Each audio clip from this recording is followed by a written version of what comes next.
Hey, Magic friends, welcome back. This is your captain speaking on Captain Clyde's MTG. We got big news today. So, IGN has posted some leaks for Lord of the Rings. We only got a couple, but we got some doozies. I'm going to look at them just with you. Lots of good stuff to look at. Some of it's sexy, some of it's not. But all in all, looks okay for the most part. So before we get started, don't forget to like and subscribe. Tools trying to get to 1,000 peeps. So until then, let's get into it and check out Lord of the Ring leaks. So starting off, first we have the basic lands. So here we have the basic forest, which is going to be, it looks like Mirkwood and the Misty Mountains. I find that odd that it wouldn't just be like Mirkwood, you know, forest, wood, hit, giggity. Anyway, it'd be really cool if like this was like something for like a dual land, like mountain, mountain forest. God, that'd be sexy, wouldn't it? Misty Mountains, Mirkwood. Oh, it'd be so awesome. But anyway, I still do like this. It's full art. It has the map of Lord of the Rings. Bravo to Wizards of the Coast for not just burning this one down in a fire when they had these great options of lands. And this, I think, is probably the best thing they could have done.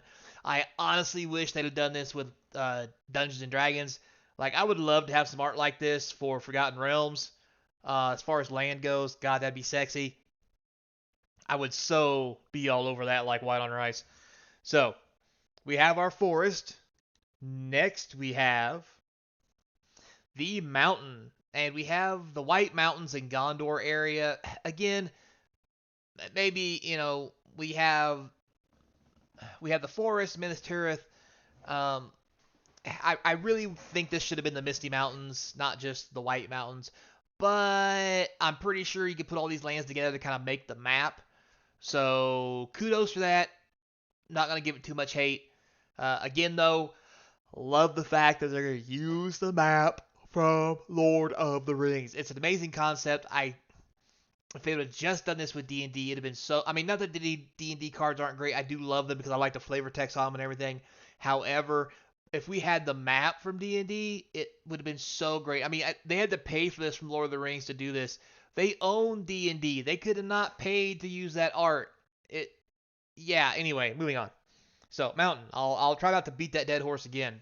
Probably not gonna happen. But anyway, we have the swamp, which is Mordor, which is definitely black and evil. Bum bum bum bum. So this is really cool. We have Minas Morgul. We have Mount Doom. Very nice. Sea of Newman. We have the Black Gate up here to the top. So looks good. Do like it. I like that they did this. And I'm okay with there being a little bit on the outside as long as it shows like everything, right? And I'm sure they probably couldn't put everything on there, but still, Mordor for the swamp, A plus. Moving on. Next, we have the island. So for island, we have the sea and the things around it. We have like the Grey Havens. We have Shire and Hobbiton. A lot of the places that didn't breeze over here.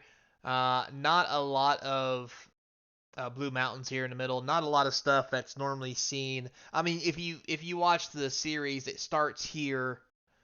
Um, but they're out of this area pretty quick, so it doesn't get a lot of fanfare the other areas get. But still, really cool. I think it almost would have been kind of cooler to maybe see Numenor or the Forgotten Lands or um, I don't know, something else. The Grey Havens or anything across the sea from the lore. But then again, if you didn't read the books, you wouldn't know about all the stuff before they came here, with the Dunedain and all the previous lands before they came to Middle Earth. So that might have been lost on some people. So again, I can understand them sticking with the areas that we know, and everybody who read the books and everything or have just seen the movies would actually pretty much recognize. So again, I give it an A.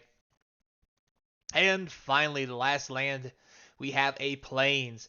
And interesting choice here. They decided on the Shire, which is cool. I mean, Shire is easily recognizable.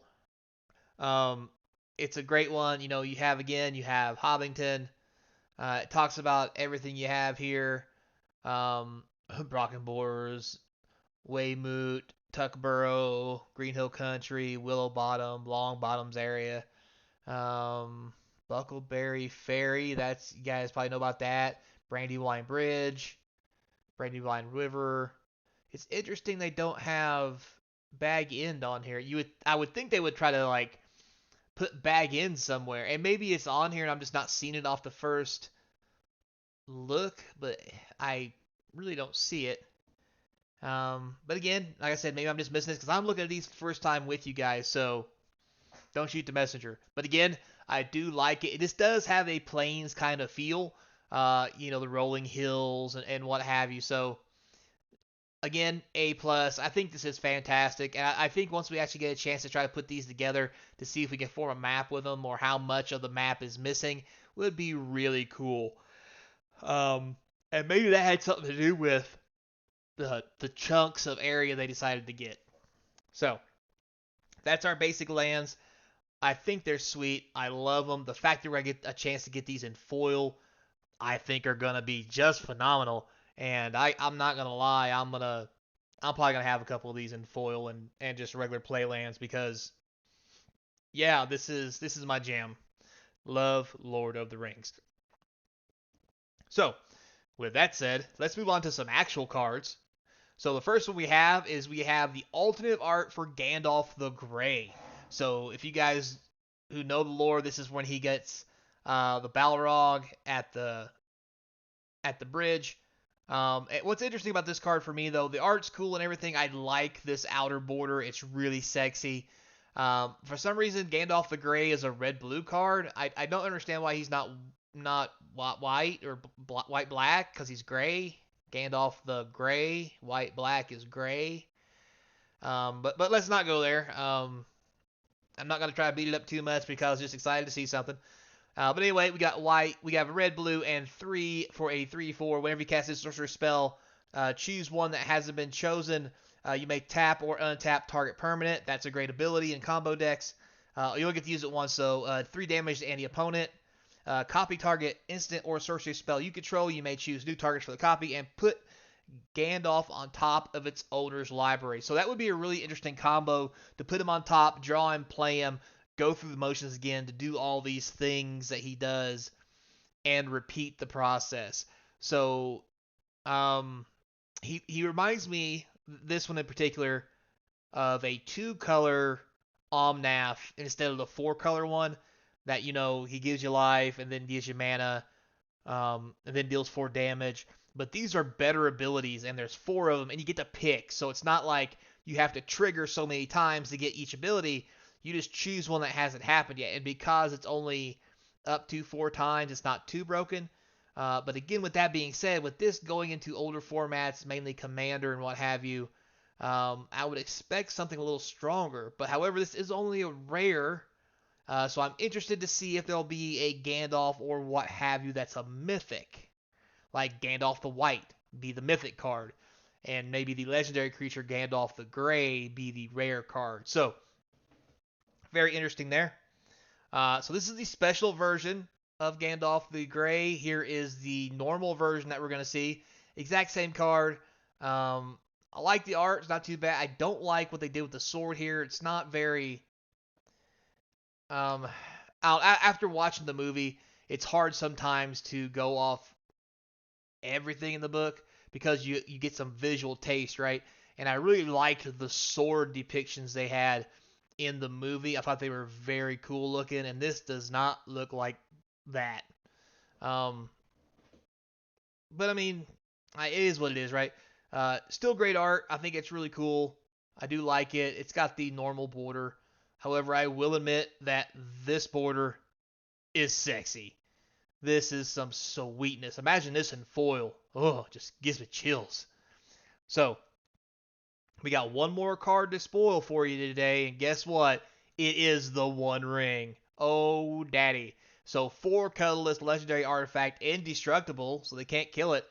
When the One Ring enters the battlefield, if you cast it, you gain protection from everything until your next turn, so it's already good at colorless because of that one ability. Then, at the beginning of your upkeep, you lose 1 life for each bird encounter on the One Ring.